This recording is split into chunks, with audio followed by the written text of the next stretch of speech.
నమస్కారం ఘంటారావానికి స్వాగతం. ముందుగా ప్రధానాంశాలు. పెద్దపల్లి రామగుండం స్టేషన్ల మధ్య పట్టాలు తప్పిన గూడ్స్ రైలు. ఢిల్లీ చెన్నై మార్గంలో రైళ్ల రాకపోకలకు అంతరాయం.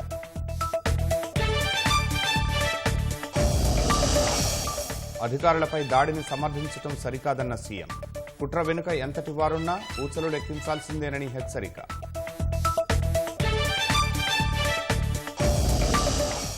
లగచర్ల దాడి కేసులో పోలీసుల దర్యాప్తు ముమ్మరం. సురేష్ కోసం కొనసాగుతున్న గాలింపు. 16 మంది నిందితులకు రిమాండ్.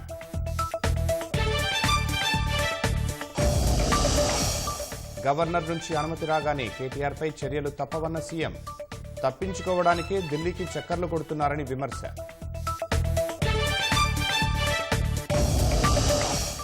జార్ఖండ్ శాసనసభ ఎన్నికల్లో నేడు తొలి విడత పోలింగ్.